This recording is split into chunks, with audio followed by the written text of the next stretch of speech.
Good evening. देखो, हम लोग विप का निकालने का दो मेथड कर चुके थे और ये केस तीसरा लास्ट केस, ठीक है। केस 3 विप निकालने का। इसमें विप का वैल्यू डायरेक्ट निकलता है, ठीक है।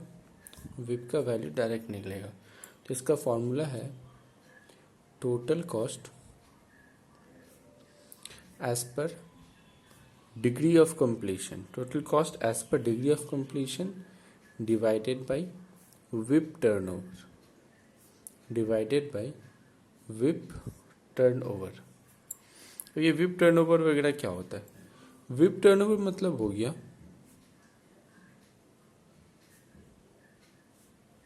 जैसे मान लो एक साल में जितना दिन होता है, ठीक है। अगर मान लो एक साल में 360 डेज अगर होता है, क्योंकि एक साल में एज्यूम करते हैं 360 डेज बुल करने के लिए एज्यूम करना पड़ता है, ठीक है। एक साल में बोलता है 360 डेज एज्यूम ही करना। तो अगर एक साल में 360 डेज होता है और प्रोसेसिंग टाइम मतलब जो यूनिट्स को बनने में जितना दिन लगता है, अगर मान लो एक यूनिट को बनने में 45 डेज लगता है, तो 360 डिवाइडेड बाय 45, यानी इसका विप टर्नओवर कितना होगा? 8 टाइम्स। यानी कि हम अगर तुमको विप टर्नओवर निकालना है तो total days in a year, ठीक है। या फिर अगर मंथ में दिया है तो तुम उसको मंथ में भी ले सकते हैं, या फिर 12 मंथ ले सकता है। वीक में दिया है तो वीक में भी ले सकता है। अगर प्रोसेसिंग टाइम जिसमें दिया है उस वो डिवाइडेड बाई तुम्हारा प्रोसेसिंग टाइम अगर डेज में दिया है तो जो प्रोसेसिंग टाइम का डेज है वो, अगर मंथ में दिया है तो प्रोसेसिंग यूनिट का मंथ, या फिर अगर वीक में दिया है तो वो वीक, ठीक है। जो भी रहेगा यहाँ पे। तो यहाँ पे अपना हम क्या निकाले थे? डेज को लेके निकाले थे। कितना आया था? 8 टाइम्स। तो यहाँ पे हम डिवाइडेड बाई क्या करेंगे? 8 करेंगे। अगर मंथ होता, मान लो 12 मंथ होता, तो यहाँ पे 12 प्रोसेसिंग टाइम अगर 1 मंथ होता तो 12/1 दैट इज इक्वल टू 12 होता, तो फिर यहाँ पे 12 हो जाता। वीक होता तो 52 डिवाइडेड बाय प्रोसेसिंग टाइम जो भी है मेरा 3, 4, 5 जो भी होता, जो भी आता वो फिर यहाँ पे लिखते। नॉर्मली इस केस में डेज ही होता है, तो यहाँ पे 360/45 करके ये विप टर्नओवर हुआ, और विप टर्नओवर यहाँ पे मेरा 8 आया, तो ये 8, ठीक है। ये डेज हम तुमको बस ये इसके लिए बोल रहे हैं डेज, ठीक है ना। 8 टाइम्स है, टर्नओवर जो है वो टाइम्स में रहता है, ठीक है। तो ऐसे करके निकालेगा। तो 2009 का जो क्वेश्चन था, 2009 का क्वेश्चन देखो बुक में बोल रहा है annual budgeted figure from raw material 480 lakh, direct wages इतना, ये तुम्हारा खर्चा दे दिया। टोटल कॉस्ट हम लोगों का कितना है? 900, और सेल्स हम लोग करते हैं 1000 रुपीज़ करके, यानी एक यूनिट। यहाँ पे प्रॉफिट हम बोल सकते हैं कि प्रॉफिट हम लोग कितना कमाए हैं? 100 लाख, ठीक है। 100 लाख का प्रॉफिट है, मतलब 1 करोड़ का प्रॉफिट है। यूनिट्स के बारे में कुछ नहीं बोला, यूनिट नहीं दिया हुआ मेरा, ठीक है। थर्ड केस में तुमको यूनिट देगा भी नहीं। विप टर्नओवर का तीसरा केस निकालने के लिए यूनिट नहीं पता रहेगा तुमको, तो यूनिट हमको नहीं पता। Average stock level of raw material कितना है? 18 डेज। ये इसका मतलब रॉ मटेरियल इन स्टॉक हो गया। क्रेडिट सेल है 20, यानी कि ये डेटर का टाइम पीरियड हो गया। Finish goods are held in stock for 10 days, यानी ये फिनिश गुड्स इन स्टॉक हो गया। प्रोसेसिंग टाइम का डेज हो गया। द कंपनी इंजॉय 30 डे, यानी ये क्रेडिटर का टाइम पीरियड हो गया। Estimate cash and bank balance 10% of total working capital, तो टोटल वर्किंग कैपिटल का 10% मेरे को निकालना, ये तो लास्ट में निकलेगा, ठीक है।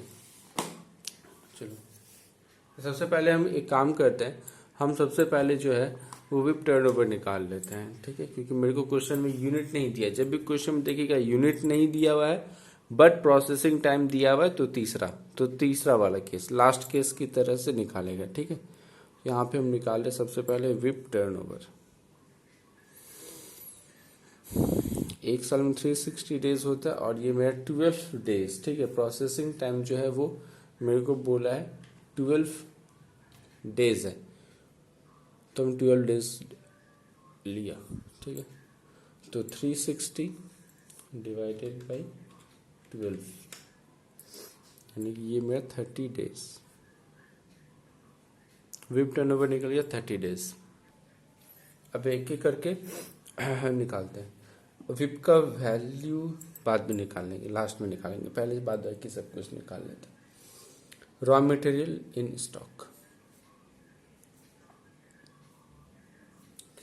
तो रॉ मटेरियल इन स्टॉक के निकालने के लिए 480 लाख, ठीक है। रॉ मटेरियल कंजम्पशन 480 लाख है, तो 480 raw material consume divided by इसका टाइम पीरियड मेरे को बोला है डेज में, तो डिवाइडेड बाय 360 इंटू 12,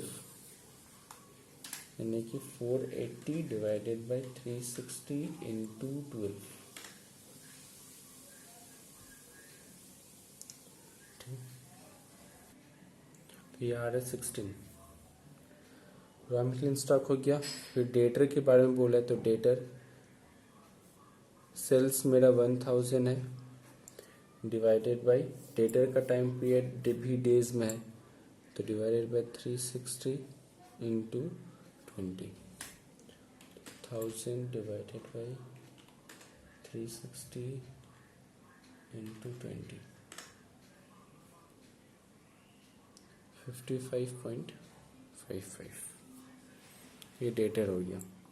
डेटर के बाद मेरे को क्वेश्चन में finish goods are held in, finish goods in stock बोल रहे हैं, तो फिनिश गुड्स इन स्टॉक ये कॉस्ट ऑफ गुड्स सोल्ड के ऊपर डिपेंड करता है, तो कॉस्ट ऑफ गुड्स सोल्ड कितना है 900, cost of goods sold divided by 360 into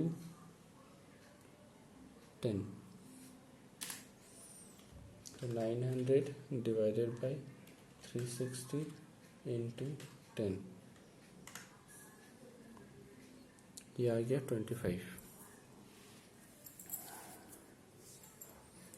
उसके बाद क्रेडिटर, ये परचेज के ऊपर डिपेंड करेगा, न्यू कंपनी है नहीं, तो consumption is equal to purchase होगा, तो कंजम्पशन मेरा 480 है, परचेज और क्रेडिटर्स 30 डेज बोला है, डिवाइडेड बाय 360 इंटू 30, तो 480 डिवाइडेड बाय 360 इंटू 30, ये आ रहा 40। कैश बैलेंस बोल रहा है 10% ऑफ नेट वर्किंग कैपिटल।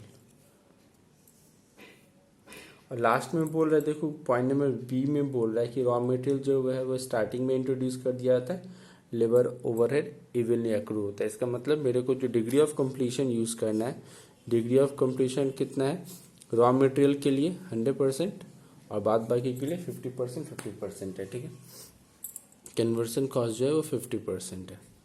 अब यहाँ पे जब हम विप का वैल्यू निकालेगा, तो इसमें क्या total cost as per degree of completion, मतलब फॉर्मूला क्या है total cost as per degree of completion, तो रॉ मटेरियल तो 100% है, यानी रॉ मटेरियल का पूरा खर्चा लेना है, तो रॉ मटेरियल मेरा कितना 480, तो ये मेरा 480 प्लस बाद बाकी का 50%, यानी डायरेक्ट वेजेस जो है वो 240 है, तो 240 का 50% यानी कि 120 प्लस ओवरहेड 180 है, तो उसका 50% यानी कि 90 डिवाइडेड बाय विप टर्नओवर। तो अपना विप टर्नओवर मेरा कितना निकला था, विप टर्नओवर हम लोग निकाले थे ना 30, विप टर्नओवर मेरा निकला 30, उसको डिवाइड करेंगे 30 से, ये मेरा वैल्यू डायरेक्ट आएगा, ठीक है, डायरेक्ट वैल्यू आ जाएगा, तो 480 प्लस 120 प्लस 90 डिवाइडेड बाई 30, तो ये आ रहा है 23, तो ये आ गया 23।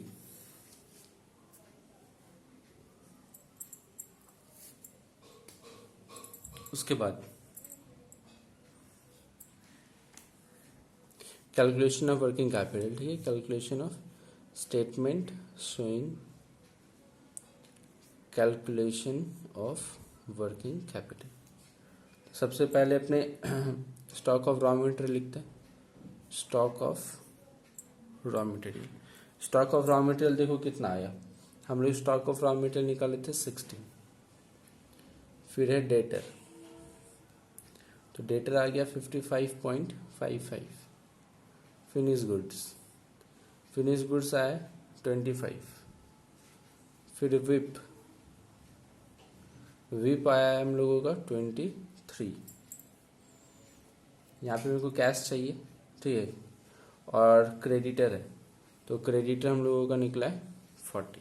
ठीक है, तो इन सब के ऊपर प्लस करके देखते कितना आता है। 16 प्लस 55.55 प्लस 25 प्लस 23 119.55 119.55। ठीक, इसमें से माइनस होगा वर्किंग क्रेडिट है मेरा 40, तो माइनस करके आ रहा है 79.55। ये 40 माइनस करके आ रहा है 79.55। ठीक है, अब इसमें क्या मेरे को करना है, ऐड कैश। तो कैश, ठीक है, तो ऐड करना पड़ेगा कैश। ठीक है, क्वेश्चन में गलती हुआ है, गलती ये है रॉ मटेरियल इन स्टॉक जो 12 है वो 18 दिया हुआ है, 18 था। ठीक है, ये एक्चुअली 24 हो रहा है, तो वो 24 होगा तो ये 24 आ रहा है, और अगर ये 24 होगा तो 119.55 प्लस 8 करने से हो जाएगा 127। ये होगा 127.55 माइनस 40, ये हो रहा 87.55।